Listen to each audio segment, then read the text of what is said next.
Hi అందరికీ. అక్క, సరిగ్గా సమయానికి వచ్చావు. కాస్త ఎదుర్రా, నేను ఇంటర్వ్యూకి వెళ్తున్నాను. ఈసారైనా ఈ జాబ్ నాకు రావాలి అన్నాడు. అప్పుడే ఆ ఊర్లోనే ఉన్న తన అత్తారింటి నుంచి వస్తున్న తన పెద్దక్క జానకితో రమేష్. సర్లేరా, ఈసారి ఉద్యోగం తప్పకుండా నీకే వస్తుంది, వెళ్ళిరా అంటూ నవ్వుతూ చెప్పిన జానకితో, అక్క, ఈ జాబ్ కనుక నాకు వస్తే నీకు ఒక పట్టుచీర కొనిస్తాను. నిజంగా అక్క, నిజంగానే కొనిస్తాను అంటున్న తమ్ముడితో, సరేలేరా, నీకు ఉద్యోగం వస్తే అదే నాకు పరమానందం.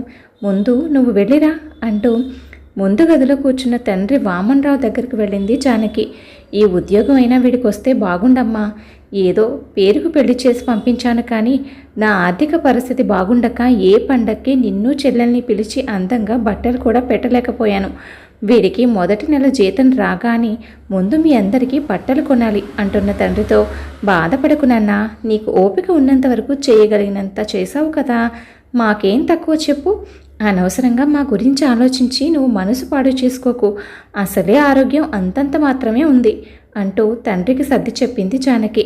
వామనరావుది ఒక దిగువ మధ్యతరగతి కుటుంబం. రైస్ మిల్లో గుమస్తాగా పనిచేసేవాడు. అతనికి 2 కూతుర్లు, ఒక కొడుకు. పెద్ద కూతురు జానకికి 13 ఏళ్ల వయసు ఉన్నప్పుడు వామన్రావు భార్యకి బోన్ క్యాన్సర్ రావడంతో అది పూర్తిగా తగ్గదన్న నిజం తెలిసినా కూడా భార్యని ఎలాగైనా బ్రతికించుకోవాలనే ఆశ చావక తెలిసిన చోటల్లా అప్పులు చేసి తన స్తోమతకు మించి ఖరీదైన వైద్యం చేయించాడు. అలా వామన్రావు ఎంత ప్రయత్నించినా అతని భార్య బ్రతకలేదు సరికదా. చివరకు అప్పులు మాత్రం మిగిలాయి. పిల్లల్ని పెంచుకుంటూ భార్య కోసం చేసిన అప్పులను, వాటి వడ్డీలను తీర్చుకు వచ్చేసరికి పెద్ద కూతురు జానకి పెళ్ళిడికొచ్చింది. తల్లి లేని పిల్ల అని పెద్ద కూతుర్ని ఆ ఊర్లోనే ఉన్న తన చెల్లెలు కొడుకిచ్చి పెళ్లి జరిపించాడు వామన్రావు. దగ్గర సంబంధం అని ఎంత తక్కువలో సాధారణంగా పెళ్లి జరిపించినా పెళ్లి నిమిత్తం కొంత అప్పు చేయక తప్పలేదు. పెద్ద కూతురు జానకి పెళ్ళి 2 పొరుళ్ళు అయ్యేసరికి చిన్న కూతురు గాయత్రి పెళ్ళిడికొచ్చింది. ఉన్నంతలో చిన్న కూతురికి కూడా పక్క ఊర్లోనే మంచి సంబంధం చూసి సింపుల్గా పెళ్లి జరిపించాడు. ఎన్ని ఇబ్బందులు పడుతున్నా కొడుకు రమేష్ చదువుని మాత్రం ఆపించలేదు వామన్రావు. రమేష్ను MBA వరకు చదివించాడు.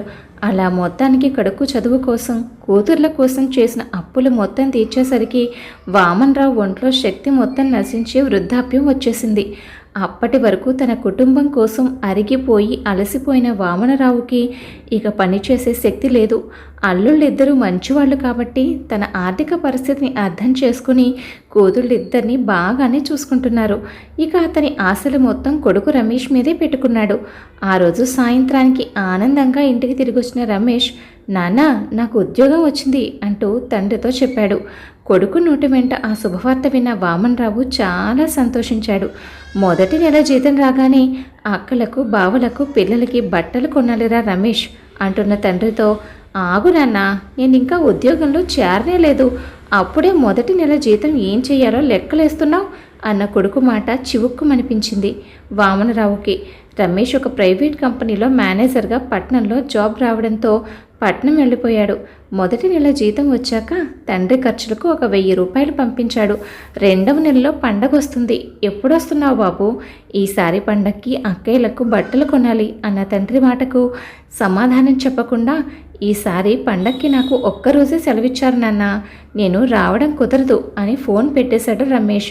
తను రావడం కుదరకపోయినా డబ్బులైనా పంపించవచ్చు కదా, ఉద్యోగం వచ్చింది, తోడబుట్టిన వాళ్ళకి ఒక చీరైనా పెట్టాలన్న బాధ్యత ఉండద్దు అంటున్న తండ్రి మాటలకు తమ్ముడి స్వార్థబుద్ధిని అర్థం చేసుకున్న జానకి, పోనీలండి నాన్న, వాడు చిన్నవాడు, ఈ పద్ధతులు పెట్టిపోతులు వాడికి మాత్రం ఏం తెలుసు, నెమ్మదిగా వాడే తెలుసుకుంటాడులేండి, ఎక్కడున్నా వాడు సంతోషంగా ఉంటే అంతే చాలు నాన్న అని సరిపెట్టుకుంది జానకి. అలా సంవత్సర కాలం గడిచిపోతుంది, కానీ రమేష్ మాత్రం ఊర్లోకి రాలేదు. ఈసారి పండక్కైనా ఊరు రావడం నీకు కుదురుతుందా?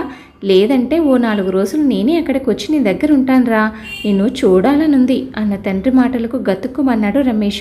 అమ్మో, తండ్రి కనుక అక్కడికి వస్తే తను వాడుతున్న బ్రాండెడ్ బట్టలు, బ్రాండెడ్ వాచ్లు అన్నీ ఆయన కంటపడతాయి. ఇంట్లో ఉన్న AC, వాషింగ్ మిషన్, ఫ్రిడ్జ్ ఇవన్నీ తండ్రి చూసేస్తాడు. కాబట్టి తనే ఊరు వెళ్ళడం మంచిదని నిర్ణయించుకున్నాడు రమేష్. ఆడదిక్కులేని సంసారం, రాక వస్తున్న తమ్ముడు ఇబ్బంది పడకూడదని ఇల్లంతా శుభ్రం చేసి ఉన్నంతలో కొద్దిగా పిండి వంటలు చేసింది జానకి. పండుగ 2 రోజులు అక్కడ సరదాగా గడిపి ఆఖరి రోజు ఊరికి వస్తానని తండ్రితో చెప్పాడు రమేష్. పెద్ద పండుగ రోజు ఆకుపచ్చ రంగు పట్టు పరికిణి కట్టుకుని ముద్దుగా నడిచొస్తున్న పెద్ద మనవరాల్ని ఆ వెనకాలే పొడవుగా ఉండి కాలికి అడ్డం పడుతున్న పరికిణిని పైకి ఎత్తి పట్టుకుని బుడిబుడి అడుగులతో నడిచి వస్తున్న చిన్న మనవరాల్ని చూసి మురిసిపోయాడు వామన్రావు. ఆ పరికిణీలను పరిశీలనగా చూస్తూ, అమ్మ జానకి, ఇది నీ పెళ్లి చీర కదూ? అవును నాన్న, పిల్లలు పండక్కి కొత్త బట్టలు కావాలని గోల చేస్తుంటేను ఆ చీరతో ఇద్దరికి ఇలా పరికిణీలు కుట్టించాను. ఇదిగో చెల్లి వాళ్ళ పాపకు కూడా ఒక గౌను కుట్టించాను.